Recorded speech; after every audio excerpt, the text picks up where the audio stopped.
नमस्कार, मैं सागर कुमार, कक्षा 10वीं स का छात्र, केंद्रीय विद्यालय दानापुर कैंट।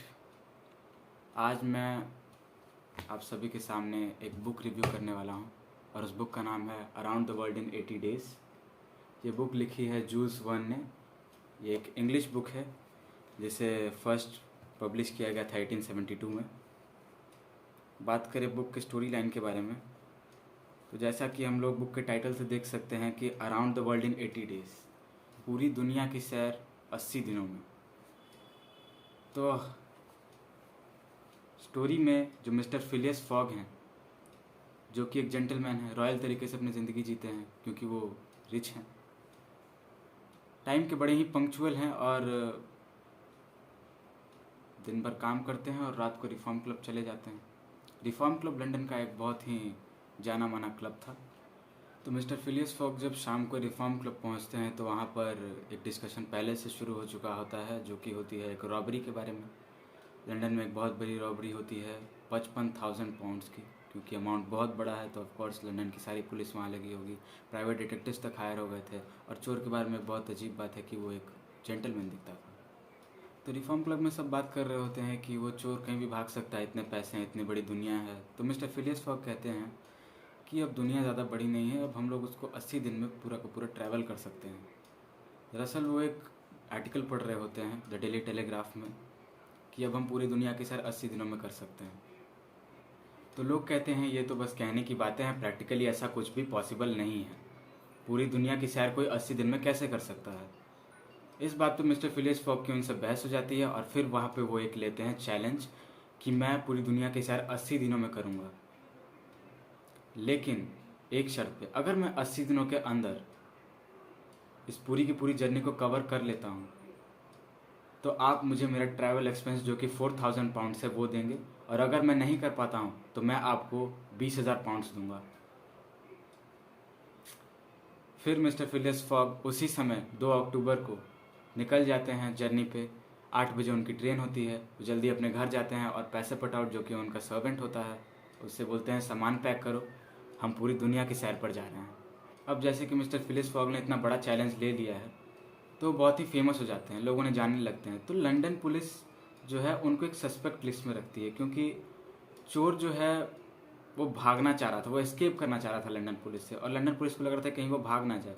तो उनका बहुत बड़ा जो प्राइम सस्पेक्ट था वो अभी मिस्टर फिलियस फॉग चल रहे थे, क्योंकि चोर जो है जेंटलमैन टाइप का था और वो अपने साथ बहुत सारे पैसे भी लेकर जा रहे थे। तो वो एक प्राइवेट डिटेक्टिव जिसका नाम था फिक्स, उसको हायर करते हैं और कहते हैं कि तुम इन्हें जर्नी के दौरान ही जो है अरेस्ट कर लेना और इनकी बीच बीच में जासूसी भी करना। तो यहीं से शुरू होती है मिस्टर फिलियस फॉग की जर्नी, जो कि होती है around the world in 80 days. आगे स्टोरी में बहुत सारा एडवेंचर है, बहुत सारा थ्रिल है, सस्पेंस है, जो प्लॉट आए हैं बीच बीच में वो बहुत ही अच्छे हैं, और जो स्टोरी टेलिंग टेक्निक है हमारे ऑथर जूल्स वर्न की, वो आप सभी जानते हैं। उनके बहुत सारे एडवेंचरस स्टोरीज़ हैं और ये उनकी one of the most famous book है around the world in 80 days. तो जर्नी के दौरान वो इंडिया भी आते हैं। इंडिया में जब उनकी इलाहाबाद में ट्रेन रुक जाती है तो उन्हें बचा कुचा जो डिस्टेंस होता है कोलकाता तक का, उसे ट्रैवल करना रहता है। तो वो एक हाथी खरीदते हैं और फिर एक पारसी को गाइड रखते हैं। तो जब वो इलाहाबाद से कलकत्ता हाथी से जा रहे होते हैं तो उन्हें बीच रास्ते में एक औरत मिलती है जिसे लोग सती करने ले जा रहे होते हैं। उस लड़की का नाम होता है अयोध्या। और मिस्टर फिलियस फॉग जब जानते हैं कि वो इस लड़की को ज़िंदा जला देंगे उसके पति के साथ, तो बोलते हैं कि क्या हम इस लड़की को बचा नहीं सकते। तो उन्होंने कहा कि आप इन चक्करों में मत पड़िए, लेकिन फिर भी वो कहते हैं कि नहीं, मैं इस लड़की को बिना बचाए यहाँ से नहीं जाऊँगा। वो लड़की को बचाते हैं और फिर लास्ट में स्टोरी के वो अयोध्या से शादी भी कर लेते हैं। दोनों एक दूसरे के जीवन साथी बन जाते हैं। मुझे इस स्टोरी से पर्सनली बहुत कुछ सीखने को मिला।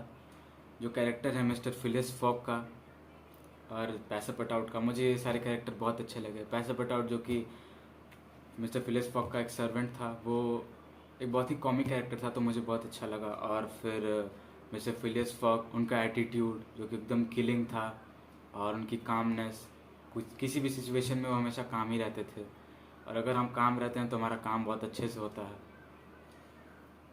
उनकी जो ब्रेवरी थी कि उन्होंने चैलेंज को एक्सेप्ट किया कि मैं 80 दिनों के अंदर पूरी की पूरी दुनिया की सैर कर सकता हूँ। ये ब्रेवरी एकमात्र चीज़ थी जिसकी मदद से उन्होंने ये पूरी जर्नी को कंप्लीट किया, चैलेंज जीता और फिर उन्हें एक अयोध्या ऐसी लाइफ पार्टनर भी मिल पाई। हमारे आजकल के जनरेशन में लोग किसी भी काम को करने से पहले ही डर जाते हैं कि क्या होगा, कैसे होगा, मुझसे तो नहीं हो पाएगा। वो बिना पानी में लकड़ी डाले वो समुद्र की गहराई नाप लेते हैं। तो मुझे इस स्टोरी से ये पता चला कि ब्रेवरी एक बहुत बड़ी चीज़ होती है। अगर हम ब्रेव हैं तो हम कुछ भी कर सकते हैं। ओवरऑल ये बुक 10/10 है, इसे आप एक बार ज़रूर पढ़ें। इसी के साथ मैं आपसे विदा लेता हूँ। धन्यवाद।